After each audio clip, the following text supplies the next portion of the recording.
Assalamualaikum warahmatullahi wabarakatuh. Perkenalkan, nama saya Hedia Mada Effendi. Saya merupakan mahasiswa D4 Fisioterapi di kampus Tikes Nasional Surakarta. Saya menduduki semester 6. Kali ini saya akan membuat video untuk melengkapi nilai UTS saya pada mata kuliah fisiopedi. Berkaitan dengan kebugaran, olahraga merupakan cara terbaik untuk memelihara, menjaga, dan meningkatkan kondisi fisik secara maksimal. Latihan fisik yang dilakukan secara berulang dan teratur akan memberikan hasil berupa tubuh yang sehat, yang ditandai dengan ketahanan otot yang kuat, sistem kardiorespirasi yang optimal, dan berat badan yang seimbang. Proses peningkatan sistem kardiorespirasi ini dapat menggunakan program berupa latihan-latihan yang sesuai dengan tujuan yang akan kita capai. Karena dengan adanya latihan ini, seseorang mampu mengoptimalkan fungsi-fungsi dari tubuh mereka.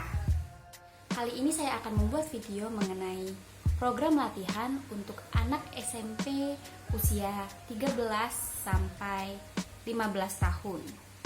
Dan program latihan tersebut memiliki tujuan untuk meningkatkan aktivitas fisik saat mereka berada di sekolah. Nah, untuk goalsnya itu ada 4.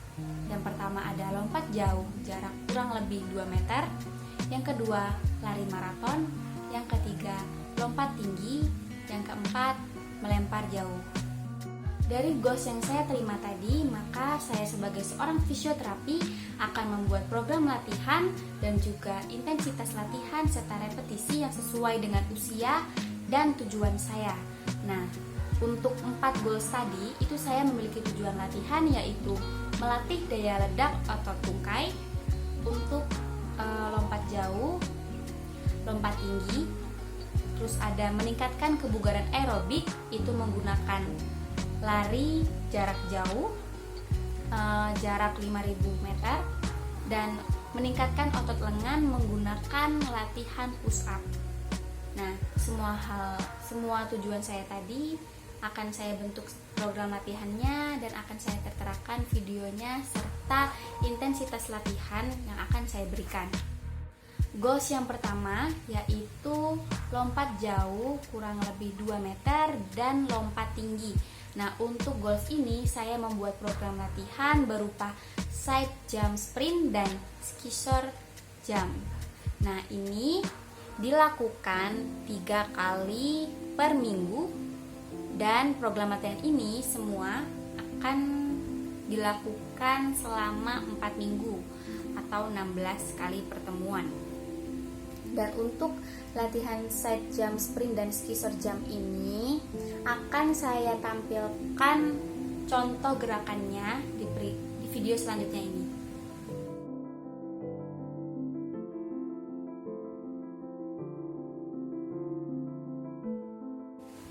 Untuk side jump sprint ini repetisinya dilakukan 3-5 set. Jumlah loncatannya 4-10 kali dengan 1 kali lari cepat dan ada waktu istirahatnya 1-2 menit di antara loncat atau lari cepat tersebut.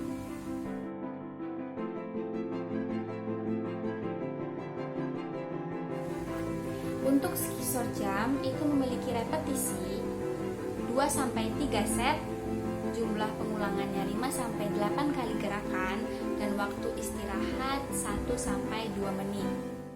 Untuk tes yang akan saya lakukan untuk mengetahui adakah peningkatan daya ledak ototnya, itu kita menggunakan tes standing board jump. Nah, untuk tes ini memiliki nilai rata-rata sendiri, nilai normalnya sesuai dengan usia atlet. Nah, akan saya masukkan tabelnya.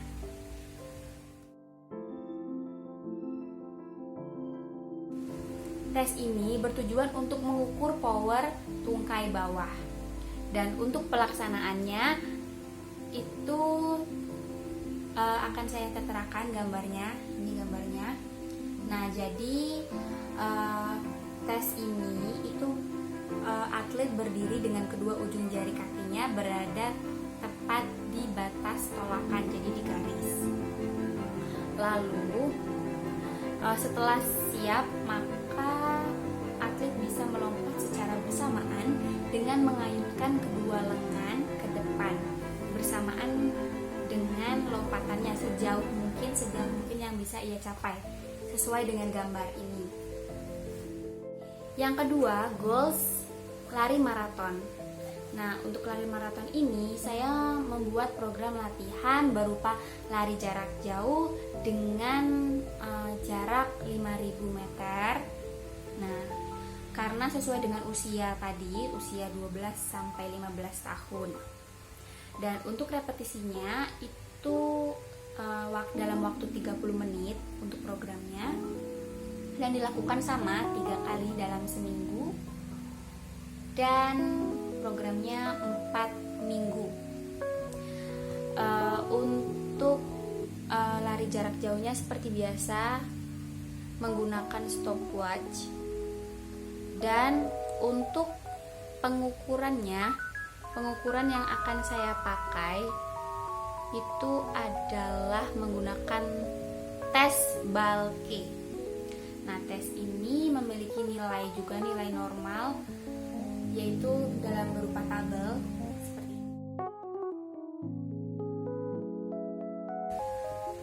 Dan untuk fungsi dari tes Balke ini itu untuk mengetahui daya tahan kerja jantung dan juga pernafasan. Terus untuk prosedur pelaksanaannya itu berupa lari 15 menit, dan atlet bersiap di garis start. Begitu bendera start dikibaskan, pencatat waktu dinyalakan, dan atlet lari secepat mungkin selama 15 menit.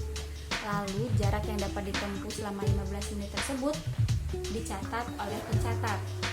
Nah, nanti ada rumusnya seperti ini.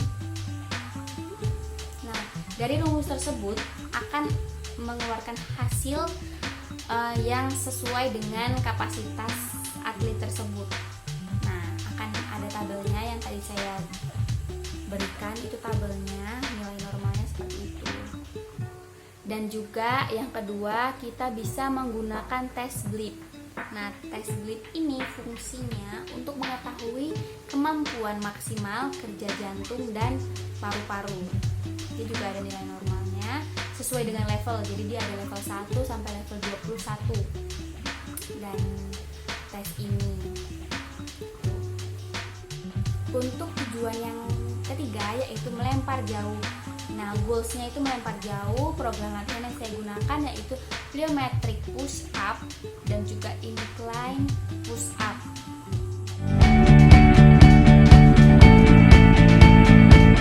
This exercise is our plyometric push up. Start off in a plank position, hands directly underneath your shoulders and a nice straight line through the body. You're going to go down into a push up, push all the way off the ground at the top, and return back to our push-up position. It's really important to make sure you have a soft landing in this position so you're protecting your elbows and your wrists. If it's too challenging for you, you can take out the plyometrics and just go back to your standard push-up.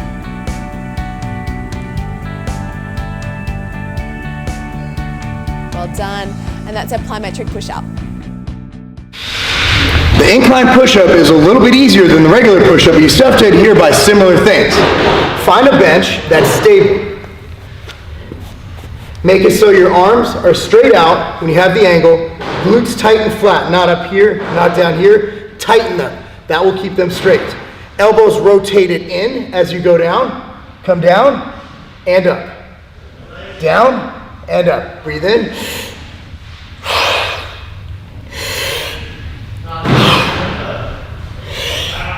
And contract to the top. Untuk program latihan ini berfungsi untuk membentuk kekuatan otot lengan, power otot lengan, dan juga daya tahan otot lengan. Untuk pemeriksaan yang kita lakukan yaitu pemeriksaan kekuatan otot lengan, ini nilai normalnya. Jadi atlet diminta untuk melakukan push up selama 1 menit, dan berikut adalah contoh gerakan push up-nya. Nah, jadi sesuai nilai tabel tadi berapa yang atlet bisa lakukan. Sekian video dari saya. Mohon maaf jika ada kesalahan yang sengaja ataupun tidak. Untuk sumber yang saya gunakan itu ada beberapa jurnal yang saya pakai dan juga buku yang saya pakai untuk membuat tugas saya kali ini. Saya sangat terima kasih sekali karena teman-teman sudah meluangkan waktunya untuk melihat video saya ini. Semoga video saya bermanfaat. Kritik dan saran sangat